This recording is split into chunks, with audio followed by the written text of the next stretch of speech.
Hello, നമുക്കിതൊരു book mark ഉണ്ടാക്കിയാലോ? ഇത് കാണുമ്പോൾ നിങ്ങൾക്ക് കുറച്ച് ഡിഫിക്കൽട്ടായിട്ട് തോന്നുന്നുണ്ടോ? പക്ഷേ സംഭവം വളരെ സിമ്പിളാട്ടോ ഉണ്ടാക്കാൻ. ഞാനിതിന് വേണ്ടി എടുത്തിരിക്കുന്ന ഒരു ബ്ലാക്ക് ചാർട്ട് പേപ്പറാണ്. ഇനി ചാർട്ട് പേപ്പർ ഇല്ലെങ്കിൽ നിങ്ങൾ ആരും വിഷമിക്കേണ്ട. നിങ്ങളുടെ കയ്യിൽ എന്ത് പേപ്പറാണ് അവൈലബിൾ അത് നിങ്ങൾക്ക് യൂസ് ചെയ്യാം. ഞാൻ ആദ്യം തന്നെ ഇവിടെ ഒരു 14 സെൻറ്റിമീറ്റർ സൈഡ് വരുന്ന പോലത്തെ ഒരു സ്ക്വയർ പീസാണ് കട്ട് ചെയ്തെടുത്തത്. പിന്നെ ഇത് കണ്ടോ, ഈ 3 പോർഷൻ ഞാൻ എക്സ് എന്ന് മാർക്ക് ചെയ്തിരുന്നത്, അത് 3 പോർഷനും നമുക്ക് ആവശ്യമില്ല കേട്ടോ. അത് 3 നല്ല നീറ്റായിട്ട് നമുക്ക് കട്ട് ചെയ്ത് മാറ്റാം. കട്ട് ചെയ്ത് മാറ്റി കഴിയുമ്പോൾ ഏതാണ്ട് ഇങ്ങനെ ഒരു കോലത്ത് നമുക്ക് കിട്ടിയിട്ടുണ്ടാവും. ഇതിൻ്റെ റൈറ്റ് സൈഡിലെ ആ പോർഷനില്ലേ, അത് നമുക്ക് ലെഫ്റ്റ് സൈഡിലോട്ട് മടക്കിയെടുക്കാം. ഒരു സ്കെയിൽ ഉപയോഗിച്ച് മടക്കുന്നതായിരിക്കും കേട്ടോ നല്ലത്. നല്ല കട്ടിയുള്ള പേപ്പർ ആണെങ്കിലും നോർമൽ പേപ്പർ ആണെങ്കിലും സ്കെയിൽ ഉപയോഗിച്ച് നമ്മൾ ഫോൾഡ് ചെയ്യുമ്പോൾ നല്ല നീറ്റായിട്ട് ഫോൾഡായിട്ട് കിട്ടും.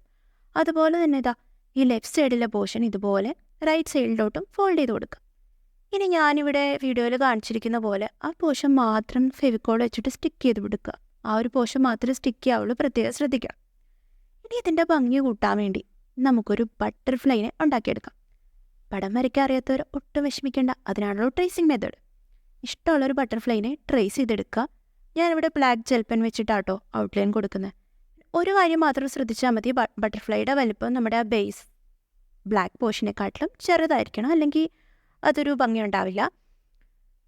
ഞാൻ ജെൽ പെൻ ഉപയോഗിച്ചിട്ട് മൊണാർക്ക് ബട്ടർഫ്ലൈ ആട്ടോ ഞാൻ ഇവിടെ ഉദ്ദേശിച്ചിരിക്കുന്നത്. അതുകൊണ്ട് ഇതിൻ്റെ ബ്ലാക്ക് പോർഷൻസ് എല്ലാം ഞാൻ നന്നായിട്ട് ഫില്ല് ചെയ്ത് കൊടുക്കുന്നുണ്ട്. ഉള്ളിലെ പോർഷൻ ഞാൻ സ്കെച്ച് പെൻ ഉപയോഗിച്ചായിട്ട് ഫില്ല് ചെയ്ത് കൊടുത്തിരിക്കുന്നത്. പിന്നെ മൊണാർക്ക് ബട്ടർഫ്ലൈയുടെ പ്രത്യേകത അതിൻ്റെ വിങ്സിൻ്റെ പാറ്റേൺ തന്നെയാണ്. അതുകൊണ്ട് കുറച്ചുകൂടെ റിയലിസ്റ്റിക് ആക്കാൻ വേണ്ടി വൈറ്റ് ജെൽ പെൻ ഉപയോഗിച്ചിട്ട് ഞാൻ ആ വൈറ്റ് പാറ്റേൺസും ഫില്ല് ചെയ്ത് കൊടുത്തിട്ടുണ്ട്. ഫില്ല് ചെയ്ത് കൊടുത്താൽ പിന്നെ ഒട്ടും താമസിക്കേണ്ട, കട്ട് ചെയ്തോളാം. കട്ട് ചെയ്തെടുക്കുമ്പോൾ നമുക്കൊരു കുഞ്ഞു ക്യൂട്ട് ബട്ടർഫ്ലൈനെ കിട്ടും. നല്ല ഭംഗിയുണ്ടെങ്കിൽ ഭയങ്കര ഇഷ്ടമായി കട്ട് ചെയ്ത് കാണാൻ. ഇനി അതിൻ്റെ ബേസിലേക്ക് നമുക്ക് ഡബിൾ സൈഡ് ടേപ്പ് ഉപയോഗിച്ചിട്ട് സ്റ്റിക്ക് ചെയ്തെടുക്കാം കേട്ടോ. അപ്പം നമ്മുടെ പരിപാടി ഏതാണ്ട് കഴിഞ്ഞു. ഇനി ഇതെങ്ങനെ ഉണ്ടെന്ന് നോക്കാം.